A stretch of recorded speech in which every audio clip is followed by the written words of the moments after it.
안녕하세요. 경제적, 육체적 어려움으로 힘든 분들에게 정확한 정보를 제공하여 희망적인 결과를 만들어드리는 산재 가이드입니다. 산재보험은 산업재해 보상보험법에 근거하여 사업주의 의사와 관계없이 산재보험 가입 요건이 충족되면 강제적으로 가입해야 하며 보상의 주체가 근로복지공단입니다. 근제보험은 사업주에게 가입의 강제성이 없고 근로자에게 발생한 업무상 상해에 대하여 산재보험 상해 재해보상을 초과하는 민사상 손해배상 책임을 담보하는 배상책임보험으로 보상의 주체는 민간 손해보험사입니다. 두 보험은 지급 방식에도 차이가 있는데요. 산재보험은 정률 지급 방식이기 때문에 정해진 항목에 정해진 금액만큼만 지급하도록 되어 있어 재해근로자가 실제 손해액을 모두 보상받지 못합니다.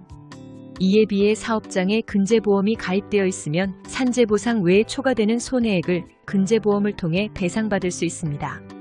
산재보험과 근제보험은 근로자의 산재에 대한 회사의 손해배상 책임을 담보하고 있다는 의미에서는 동일하지만 그 보상의 주체나 가입의 강제성, 과실상계 여부 등에서 차이가 있습니다. 산재보험은 근로자에게 업무와 관련하여 발생한 사고나 질병에 대해 보상해주기 위한 것으로 근로기준법이 적용되는 모든 회사가 근로복지공단에 반드시 가입해야 하는 강제보험이고 사회보험입니다. 또 회사의 과실 여부나 산재를 당한 근로자의 연령에 상관없이 근로자의 평균 임금을 기준으로 하여 일정하게 보상해주는 정률보상 제도입니다. 근제보험은 회사의 과실 책임을 원칙으로 하고 있는 민법상 손해배상의 일종입니다. 산재를 당한 근로자의 직업소득이나 노동능력 상실, 과실 비율 등에 따라 정년퇴직까지의 잔여기간 동안의 일실소득을 계산하고 향후 병원 치료비와 정신적 손해에 해당되는 위자료 등을 합산하여 산정하게 됩니다. 근제보험은 회사에서 챙겨서 청구해 주어야 받을 수 있는 것일까요? 근제보험은 회사에서 업무상 재해의 손해배상 금액을 담보하기 위하여 민영보험회사에 가입하는 것입니다. 산재보험에 의하여 지급한 보상금액이 산재로 인한 손해배상 금액에 미달되는 경우 그 부족 금액을 배상하기 위하여 가입하는 보험입니다. 따라서 회사에서 드는 보험이기 때문에 사업주가 청구해야 그 보상을 받을 수 있는 것으로 오해할 수 있습니다. 그러나 산재보상이 종결된 이후 근로자가 직접 보험회사에 청구하여 배상을 받을 수 있습니다.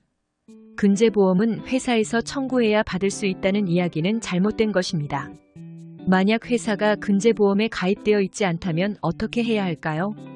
이럴 경우에는 회사의 사업주를 상대로 손해배상 청구를 하여 보상을 받아야 할 것입니다.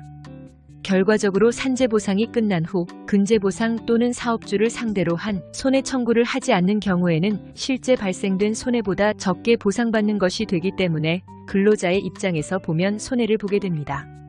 건설 현장이나 위험성이 높은 직종의 직원이 다수인 회사에서는 예상치 못한 사고로 민법상 손해배상 책임을 크게 져야 하는 부담이 발생할 수 있으므로 근제보험을 가입함으로써 사업주가 입게 되는 손해에 대해서도 대비할 필요성이 있습니다. 이때 사업주가 유의할 점은 근제보험을 가입할 때 재해보상 책임담보 특별약관과 사용자배상 책임담보 특별약관 두 가지의 보상 형태가 있는데요. 대부분의 회사는 산재보험 의무가입 대상이므로 사용자배상 책임담보 특별약관만을 가입하며 해외 사업장인 경우 산재보험 의무가입 대상이 아니므로 재해보상 책임담보 특별약관도 동시에 가입해야 할 것입니다. 산재 가이드는 법률적으로 문제가 될 수 있는 부분에 관해 상세히 설명을 드리고 해결책을 제시하는 길잡이를 해드립니다. 항상 노력하는 자세로 의뢰인의 이익을 최우선하는 모습을 보여드리겠습니다. 그 밖에 더 많은 정보는 네이버 산재 가이드 카페로 오시면 확인하실 수 있습니다. 내용이 마음에 드셨다면 구독과 좋아요, 알림 설정 부탁드립니다. 더 좋은 내용으로 찾아오겠습니다. 감사합니다.